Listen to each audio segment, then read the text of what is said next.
प्रियंका जी, किशोरीलाल शर्मा जी, राजेश्वर प्रताप सिंह जी,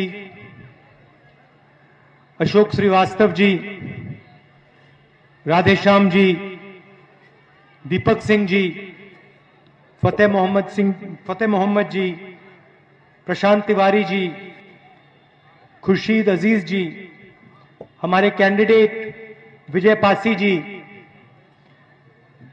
भाइयों और बहनों, प्रेस के हमारे मित्रों, आप सबका यहां बहुत बहुत स्वागत। और खासतौर से जो युवा आए हैं, जो बेरोजगार युवा आए हैं, उनका मैं यहां स्वागत करता हूं। हाँ,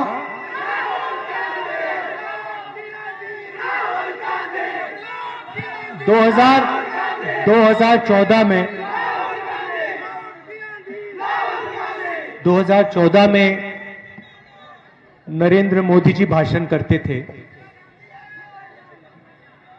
पूरे उत्तर प्रदेश में, पूरे देश में उन्होंने भाषण किया और कहते थे 2 करोड़ युवाओं को, याद है? किसी को मिला?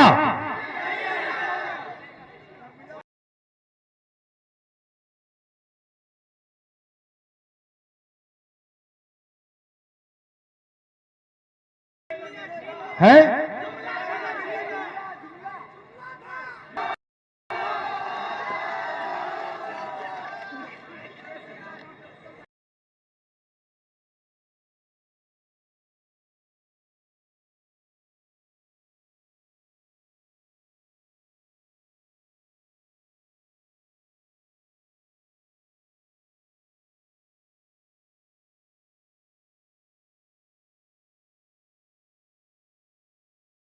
और किसके लिए हुआ? वो कहना चाहते थे 70 साल में अंबानी अदानी के लिए कुछ नहीं हुआ।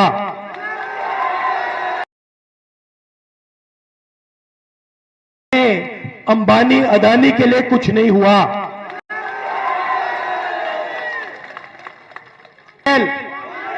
फुर्सतगंज एयरपोर्ट, ये जो नेशनल हाईवेज यहां बिछाई गई है, ये किसने किया? बिछाई गई है, ये किसने किया? अब मेरा सवाल यह है कि इस चुनाव में नरेंद्र मोदी जी भाषण कर रहे हैं, कितनी मीटिंग की होंगी? भाषण कर रहे हैं, कितनी मीटिंग की होंगी? कितनी की होंगी? 50 कर दी होंगी। तो टेलीप्रॉम्प्टर के साथ या फिर पार्लियामेंट में, मतलब ऐसे कागज पे लिखा भाषण। खैर, इन भाषणों में वो रोजगार की बात क्यों नहीं करते? अब वो जब यूपी आते हैं तो यूपी के युवाओं को ये क्यों नहीं कहते कि भैया मैं आपको रोजगार देने जा रहा हूं? क्या हो गया? हाँ, बीएचईएल बेच रहे हैं, एचएल बेच रहे हैं, तेल की कंपनियां बेच रहे हैं, एयर इंडिया बेच दिया, मगर अपने भाषणों में यह क्यों नहीं कहते कि मैंने 2014 में वायदा किया था, मैंने इतने युवाओं को रोजगार दिलवाया और आने वाले समय में मैं और रोजगार देने जा रहा हूं? क्यों नहीं कहते? क्योंकि पूरा उत्तर प्रदेश जानता है कि नरेंद्र मोदी झूठ बोलता है।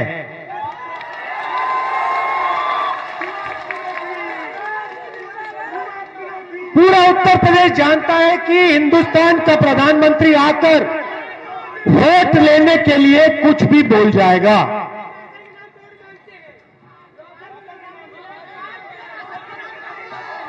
ठीक है, पूरा देश जानता है कि नरेंद्र मोदी जी ने किसानों को वायदा किया था कि आमदनी दुगनी कर दूंगा, और फिर 3 काले कानून लागू किए। 3 काले कानून लागू किए। इन कानूनों का लक्ष्य क्या है? इन कानूनों का लक्ष्य यह है कि जो आज किसान को मिलता है वो उससे छीना जाए और हिंदुस्तान के सबसे बड़े 2, 3, 5 अरबपतियों को दे दिया जाए। अब छत्तीसगढ़ में कांग्रेस की सरकार है,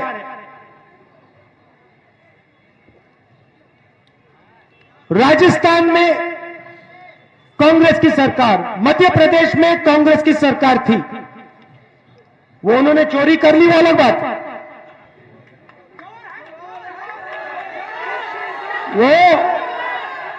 वो 10-20 करोड़ रुपए देकर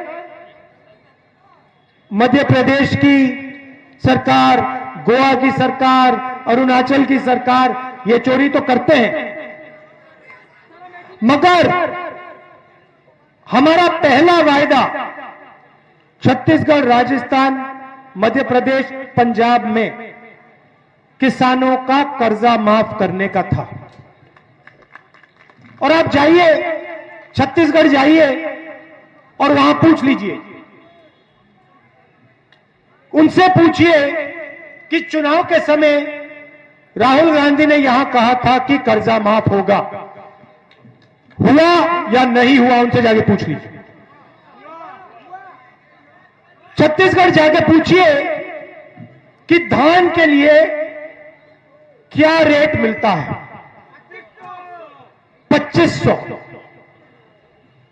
हमने ये वायदा किया, बीजेपी के लोगों ने कहा यह किया ही नहीं जा सकता, और 10 दिन के अंदर हमने कर्जा माफ कर दिया और कुछ ही महीनों में हमने 2500 रुपए रेट तय कर दिया। अब क्या है, और इस बात को आप अच्छी तरह सुनिए। नरेंद्र मोदी जी ने नोटबंदी की, नरेंद्र मोदी जी ने गलत जीएसटी पास की, नरेंद्र मोदी जी ने किसानों में 3 कानून बनाए, और कोरोना के समय नरेंद्र मोदी जी ने जो छोटे बिजनेस वाले होते हैं, छोटे दुकानदार होते हैं, मिडिल साइज बिजनेस वाले होते हैं, उनकी मदद नहीं की। भाइयों और बहनों, हिंदुस्तान के सबसे बड़े अरबपति इस देश को रोजगार नहीं देते हैं, यह बात आप समझ लीजिए। देश के सबसे बड़े अरबपति देश को रोजगार नहीं देते हैं। छोटे दुकानदार, छोटे बिजनेस वाले, छोटे व्यापारी, मिडिल साइज बिजनेस वाले और किसान देश को रोजगार देते हैं। और आज क्या किया इन्होंने? नरेंद्र मोदी जी ने रोजगार देने वाली जो रीढ़ की हड्डी थी हिंदुस्तान की, उसको नरेंद्र मोदी जी ने तोड़ दिया है। और अब आप देखिए, आने वाले समय में आप देखना कि हिंदुस्तान के युवा को रोजगार नहीं मिल सकता है। आप अपने बच्चों को जितना भी पढ़ाना चाहते हो पढ़ा लो, जितना पढ़ाना है, बीए, एमए, जो भी पढ़ाना है पढ़ा दो, जितना बच्चों में इन्वेस्टमेंट डालना है इन्वेस्ट कर लो, मगर आपके बच्चों को रोजगार नहीं मिल सकता। अब आप अपने बच्चों को यूनिवर्सिटी भेजते हो, कॉलेज भेजते हो, क्यों भेजते हो? प्रियंका ने बात कही, क्यों भेजते हो? मजे के लिए भेजते हो क्या? कुछ बनने के लिए। व्यक्ति कैसे बनता है? जो आपने बात बोली, कुछ बनने के लिए भेजते हैं। कुछ बनने का क्या मतलब होता है?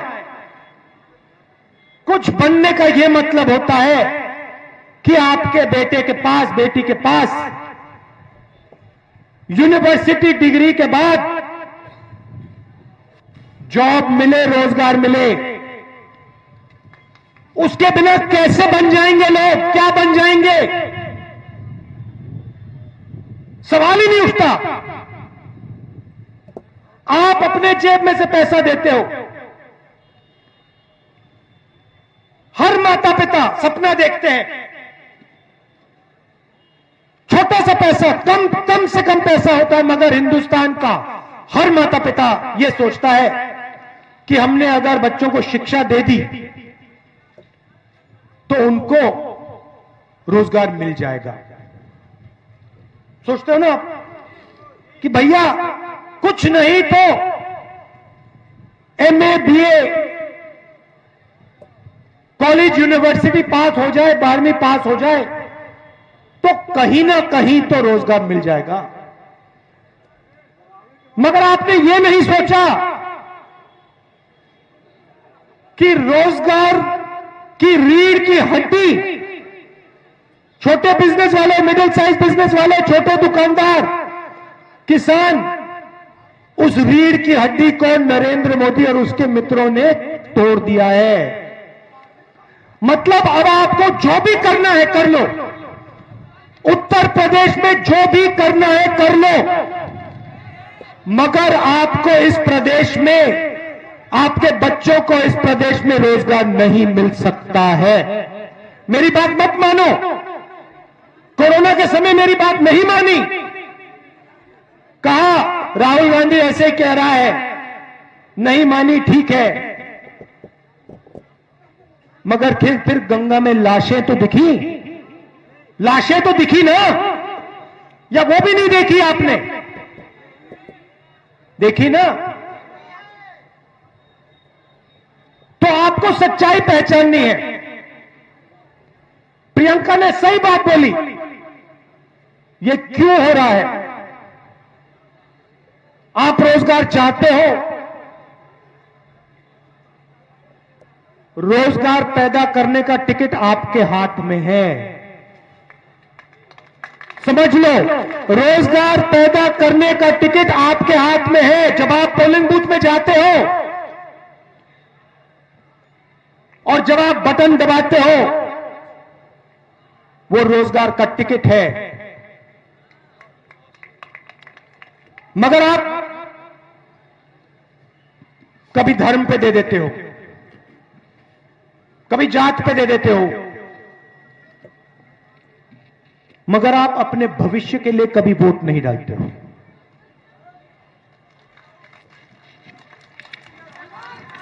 आप डालते ही नहीं हो। आप कहते हो मोदी जी आके कहते हैं 2 करोड़ युवाओं को मैं रोजगार दूंगा, और आप यह सवाल नहीं पूछते हो कि भैया कैसे दोगे, कहां से आएगा रोजगार? यह सवाल आप नहीं पूछते हो। मैं आपको बता रहा हूं, रोजगार पैदा करना है देश में तो किसानों की मदद करो, छोटे व्यापारियों की, स्मॉल मीडियम बिजनेस वालों की मदद करो, बैंक के दरवाजे इन लोगों के लिए खोलो, रोजगार पैदा होना शुरू हो जाए। दुनिया में तेल के दाम, जब हमारी यूपीए की सरकार थी, $140 प्रति बैरल थे। एक बैरल तेल का इंटरनेशनल मार्केट में $140 प्रति बैरल था। पिछले 8 साल पेट्रोल का रेट, डीजल का रेट इंटरनेशनल मार्केट में गिरता जा रहा था, ₹25 तक पहुंच गया था। मगर हिंदुस्तान में, गौरीगंज में एनडीए के सरकार के समय पेट्रोल का रेट, डीजल का रेट बढ़ता ही जाता है, बढ़ता ही जाता है, बढ़ता ही जाता है। अगर इंटरनेशनल मार्केट पे रेट गिर रहा है, हिंदुस्तान इंटरनेशनल मार्केट से पेट्रोल डीजल खरीद रही है, तो फिर पैसा कहां जा रहा है? आपके जेब में तो नहीं जा रहा। आपको यह सवाल पूछना चाहिए, अगर मेरे जेब में नहीं जा रहा है तो किसके जेब में जा रहा है? अगर आपके जेब में नहीं जा रहा, अगर किसान के जेब में नहीं जा रहा, अगर छोटे व्यापारी के जेब में नहीं जा रहा, तो कहां जा रहा है भाई? कहीं तो जा रहा होगा, कहीं ना कहीं तो जा रहा होगा। तो ये सवाल आपको पूछने ही पड़ेंगे। हमने कहा है, जैसे छत्तीसगढ़ में कहा, वहां हमने वायदा किया, यहां भी हम कह रहे हैं 2,500 रुपए धान का रेट हम करके दिलवा देंगे।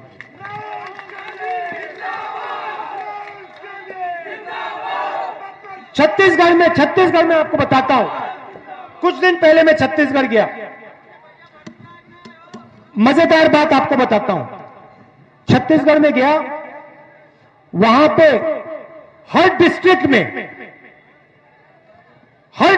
में वहां पे उन्होंने फूड पार्क जो होता है, जो मैंने सपना अमेठी के लिए, जगदीशपुर के लिए देखा था, वो सपना वहां पे पूरा कर दिया है। हर डिस्ट्रिक्ट में कोई ना कोई फूड पार्क फैक्ट्री लगाई जा रही है, हर डिस्ट्रिक्ट में। जहां पे धान चावल उगता है, वहां पे चावल को प्रोसेस करने का यूनिट, जहां पे टमाटर उगता है, वहां पे टमाटो केचप का यूनिट, अलग यूनिट बन रहे हैं। छत्तीसगढ़ का किसान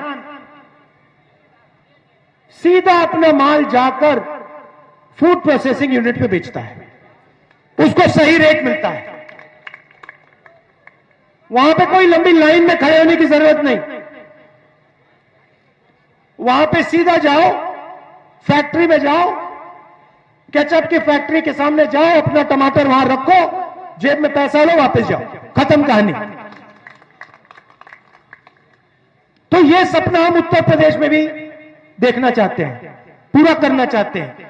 उत्तर प्रदेश में कोई कमी नहीं है। भाइयों और बहनों, आप गलत फहमी में हो।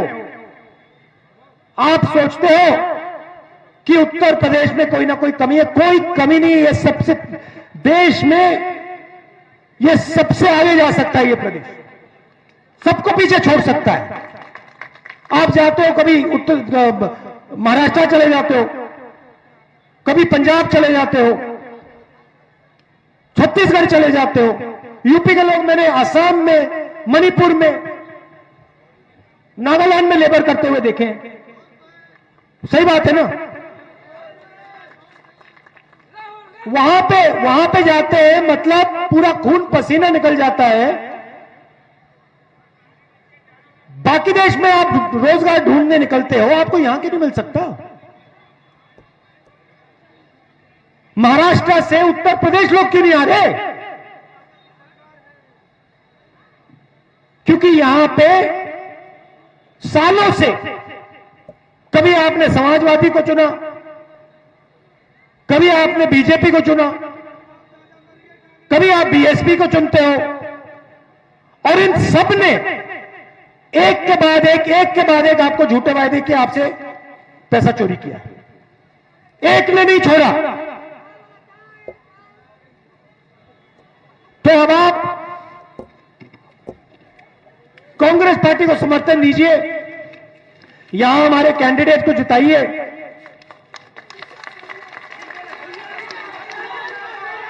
और भाइयों और बहनों देखिए,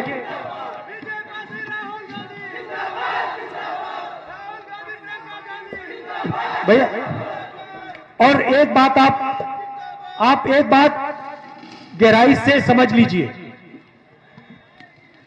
जब तक उत्तर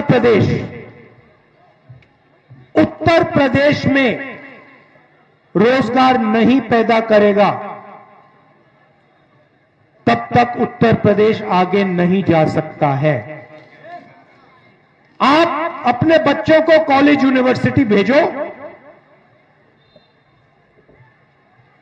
जिनके पास कॉलेजेस हैं, यूनिवर्सिटी है, उनके जेब में आप अपना पैसा डालो, मगर जब तक रोजगार नहीं मिलेगा उत्तर प्रदेश में, शिक्षा का आपको फायदा नहीं मिल सकता है, आपके बच्चों को फायदा नहीं मिल सकता। शिक्षा का जब ही फायदा मिलेगा जब यहां पे फैक्ट्री बनेगी, जब यहां पे रोजगार पैदा होगा, तब आपके बच्चे शिक्षा का फायदा उठाकर उत्तर प्रदेश को बदलने का काम कर सकेंगे। बिल्कुल। तो ये मैं आपसे कहना चाहता था, आप यहां आए, प्यार से आपने मेरी बात सुनी, बहुत बहुत धन्यवाद। नमस्कार, जय हिंद। बहुत बहुत धन्यवाद।